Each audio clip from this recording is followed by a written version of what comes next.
مساء الذوق العالي واهلا بيكم في حلقة جديدة من برنامج كعب عالي.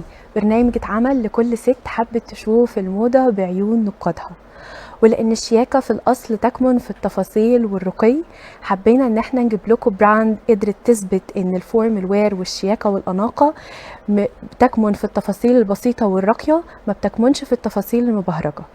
معانا براند سارة يسري، وقدرت في وقت بسيط جدا ان هي تجذب عيون ناس كتيرة قوي بشياكة ولباقة البراند، وقدرت تبين لنا قد ايه ان البساطة في التفاصيل بتبين الحاجة ارقى بكتير. اهلا بيك يا سارة. ازيك يا ندى، عامله ايه؟ هو اللبس الفورمال بصفه عامه هو بيدي شياكه رهيبه جدا. تمام. اي حد بيلبس فورمال بيحس ان هو يعني ده احساس داخلي بيجيلك ان انت ست شيك. تمام.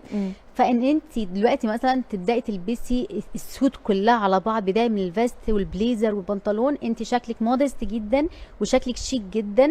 حتى لو كان الفيست حتى مفتوح، ما لبستيش اي بليزر فوقه، برضو ستيل شكلك شيك ومحافظه على الايدنتيتي بتاعه الدول العربيه وبتاعتك برضو. فانا كيوزر ما بصش اكتر حاجة ايه المودست او لا، على قد ما اشوف الكات دي هتناسب مناسبه جسمي ليكي ولا لا، بالظبط. والوانها كمان. حسب المكان كمان انت رايحه، الايفنت اللي انت رايحاه، ايه الحاجه المناسبه ليه، ايه الكالرز المناسبه ليه، ايه الكاتس المناسبه ليه، يبقى شكلي مختلف بالنسبه للمكان اللي انا رايحاه. لو حابين نختم معاكي برسالة سارة يسري حابة تبلغها لكل الكاستمرز بتوعها، هتحبي تقولي لهم ايه؟ احب اقول لهم ان الست الواثقه من نفسها والشيك بتكمل شياكتها من جوه لبره، ان هي بتلبس حاجات انيقه بتظهر شخصيتها اكتر. احنا مجرد مكملين للقوه اللي هي عندها، وان هي دايما يعني تواجه المجتمع بشكلها وبشخصيتها. شكرا جدا يا سارة، اتشرفت بيكي جدا، ونتمنى ان احنا نشوف ميرسي جدا براندز ليكي. شبه سارة يسري في الوطن العربي اكتر، علشان ترجع تاني مصر لخريطة الموضة العالمية ونظرة مختلفة تماما عن الموضة. دايما بنتكلم عن الموضة قدام الكاميرا، فالمرة دي هنتكلم عن كواليس عالم الفاشن مع فيروز. قدرت ورينا من خلال وورلدز باي حكاية، مجلة تخصصت في الفاشن وكواليس الرانويز.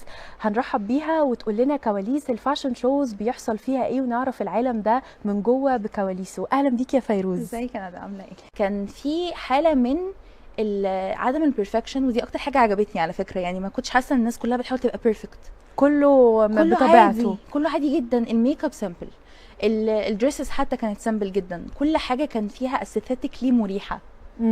فانا بحس الرانويز بشكل عام، يعني البيهايند ذا سينز ممكن نكون ما بنشوفوش، اللي بيبقى اللي هو التوتر حد تايه منه حاجه باظت، الميك اب ما ظبطش. لا يعني انا الرانوي اللي انا حضرته والبيهايند ذا سينز بتاعه، لا كان هادي جدا وكان ممتع. باي ذا واي يعني انا استمتعت بالبيهايند ذا سينز اكتر من الرانوي نفسه. الرانوي لما بدا اصلا كنت اللي هو انا شفت ده فوق، خلاص بقى عادي. ورا كل كولكشن حكايه، اهم حاجه تتمسك بالواي بتاعتك. ولاي ديزاينر حابب يبدا، هو ديفينتلي وورلدز باي حكايه هاي سبورت انه يعمل ده. وتابعونا في قصص تانية وكولكشنز تانية، حلقات تانية كتير. ولو شايفه الموضه حلو، تعالي شوفي الحقيقه هنا في كعب عالي. نشوفكم في الحلقات اللي جايه.